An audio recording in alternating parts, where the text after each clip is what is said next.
Sometimes in Football Manager, things beyond your control happen. Darwin Matthias leaving us for Hull City for £2.6 million was one of those things. That was his release clause. They activated it, and he's now getting paid 25.5 grand a week to be a starter at Hull City in the Championship, which I'm not sure if that's a sign that we're only good enough to be a Championship side in England, or that's a sign that he's actually a good player in England. I don't know. Then again, Hull City are in third place in the Championship, so if he is a Championship player, he's a good Championship player. He's also playing under Sean Dyche, which is kind of ironic when you think of it in that regard. But still, Darwin Matthias leaving us for £2.6 million, given we only paid £130,000 for him a few years ago. This is not a bad deal, and it's not like I haven't been busy in the transfer market looking for his replacement. I've also let a few other players, big names, leave us on loan. Babel is out on loan in the second tier. His contract expires at the end of the season, and this is probably the last time we'll talk about him as a player of ours, because I definitely plan on releasing him at the end of the season, mostly because we've outgrown him at this point and we don't need him anymore. Though perhaps the signing I wasn't truly planning on doing, but I ended up doing it anyway because I had the players to cover him. Martin Siganek, last year's top goal scorer, has left us on loan. So he's now joined a team that's trying to avoid relegation. We're still paying £4 grand a week for his services, mind you. They're paying just a tenth of that. But still, he does have a release clause of 2.9 million. I don't think anyone's going to take that option. And when you look at how well he's been doing in the league since he left us, I don't think I'm missing him that much. So Martin Siganet, I don't think he's good enough for us either. He's unambitious. He's not going to get much better, even if the potential says otherwise. I just don't see him doing well. But I did bring in a replacement for Darwin Matthias. So who did I bring in? I brought in Ben Knight on loan from Luton Town. We're paying 3.4 grand a week, if I recall correctly. Yes, we are. His contract expires at the end of the season, so in some regards, this is almost an audition to see whether or not we could sign him. I could sign him permanently, but I'm going to be honest with you, despite the fact he likes big matches, he's consistent.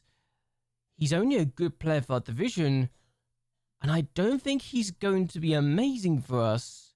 So do I even take the risk with this guy and bring him in? Because he's not going to get much better, and I could potentially find someone a lot better than him going forward. We're looking to replace Darwin Matthias here, not get a weaker player. He's good for the short term, but is he my option for the long term? I'll have to decide that in the near future. That being said, we've had about 6 games since we last met. How have we been getting on in all competitions?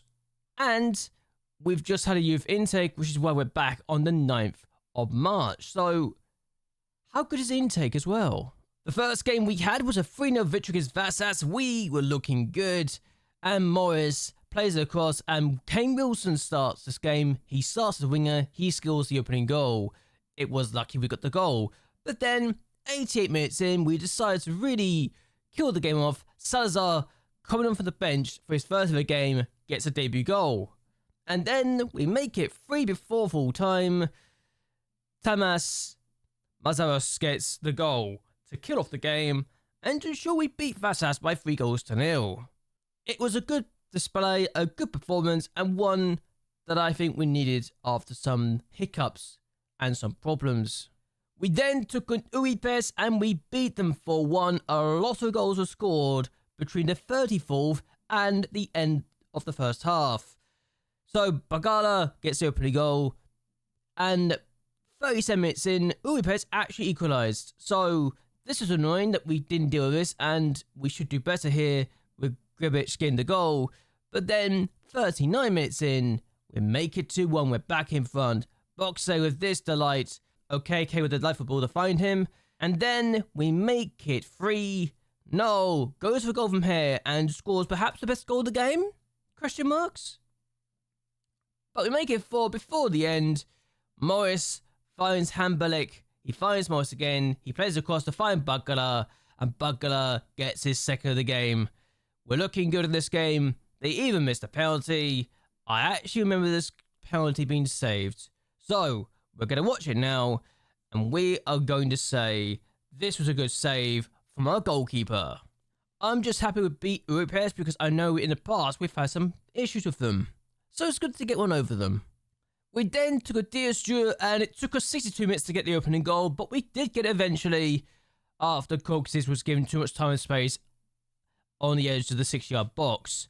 We then make it 2 towards the end, and it was after this we were comfortable. Savage does that piece of skill to get past the defender and score. Savage, don't forget, is a defender himself, so the fact he's got that ability in him is kind of surprising. We did miss a penalty, mind you. Bugler missing a penalty here.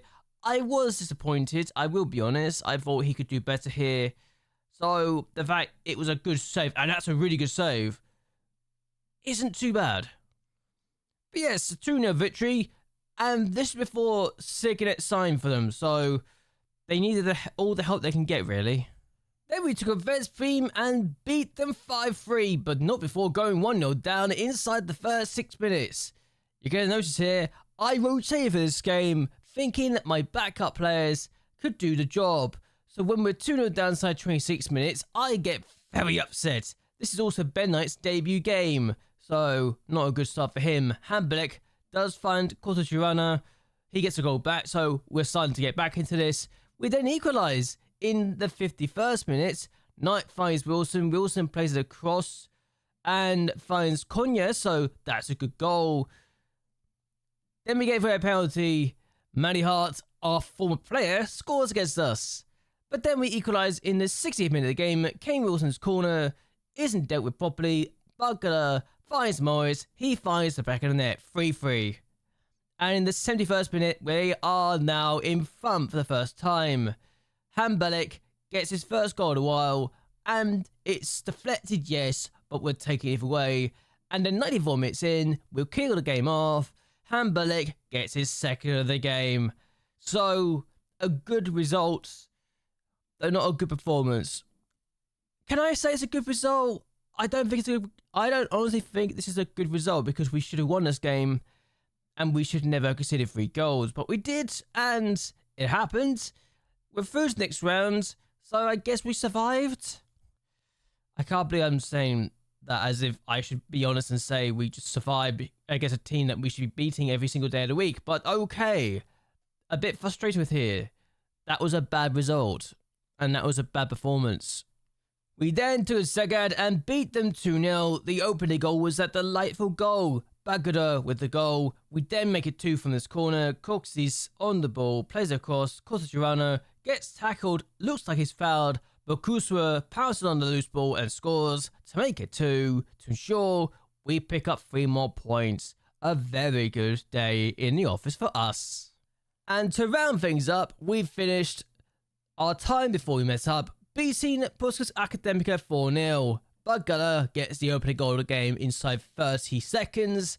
We make it 2 inside 10 minutes.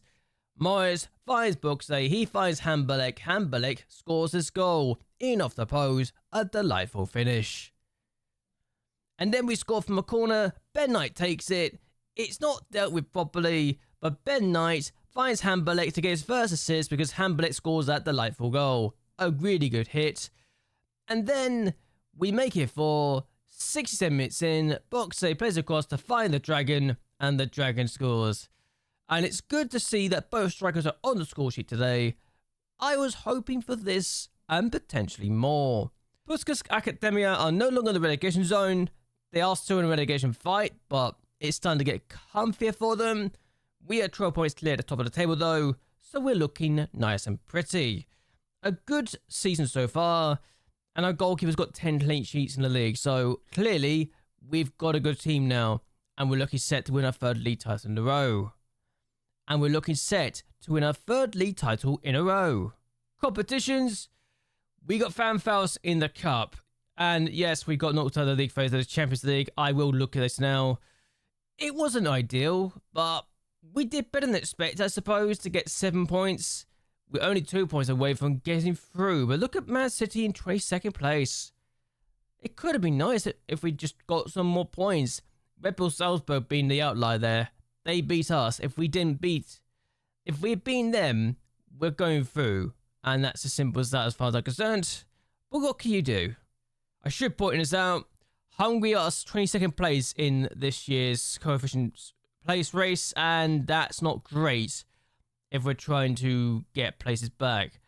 This year, we're losing a place to Serbia, and thankfully, only Serbia. So, we're going down to 18th place right now. It could have been worse, but at least we're not losing a bad year, and we're doing better than expected. So, if we could do better next year, that's great. Next year's a 3.0 year. If we surpass that, we've already got a much better year. But this is our worst year in a few years. The fact that we were the only team to get to the league phase of any European competition is not great. We need other teams to do well here. But I suppose I should talk about my youth intake. And we've got a few players I'm going to talk about. The top four in particular. There's a few players with really good personalities as well. Adrian Hagedus is the first person on the list. He's inconsistent, but he's professional and he's a winger. He's a playmaker, apparently, which is interesting, but I see him more than an inverted winger. He can play in both feet, he's good with both feet, and his pass is good, his technique is good, his dribbling is good, his flair is good. He's got good work rate, good pace, good agility, and for his age, he could be useful. The fact he's professional means he's going to develop quickly. The fact he's only inconsistent. The fact he's inconsistent is annoying, but the reserved media handling style is also good. So I'm happy with this guy to come from my intake. I hope he does well. Levante Yanvari is the next person on the list. Another winger, but this time an actual winger. And his crossing of 12, dribbling of 15, technique of 13, acceleration of 13. Really tells me why he's considered quite the exciting player. I think we've got a good player on our hands here, and he's also fairly professional, so that's good. Level-headed.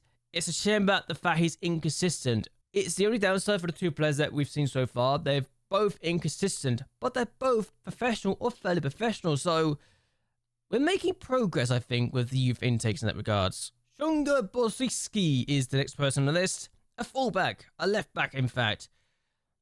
But low determination. If we work on that, we're going to have to work on that. That'd be good. He's very consistent. It's the opposite problem. Whereas the last guy was good personality, poor consistency. This guy's good consistency, poor personality. So we need to work on a few things here. If we can make them better, that's great. Askos Kaskamiti is the last person. He's a striker who's also balanced personality and is inconsistent, so we got nothing here. Apart from his potential and the fact he's a striker, physically, actually isn't terrible, and we could definitely work with that, but not much else to write home about, unfortunately, so there you go. However, what I'm going to be doing is ending this here. I hope you guys have enjoyed yourselves. I hope you guys would like and share this video, and that you'll subscribe to the channel. It really does help me a lot. What do you think of our youth intake? What do you think of the sale of Matthias to Hull City? And was I right not to make a permanent replacement for him in January? And is Ben Knight someone we could sign on a full-time basis? I want to hear your thoughts and opinions on all of that down below. But anyway, until next time, goodbye and well, good night.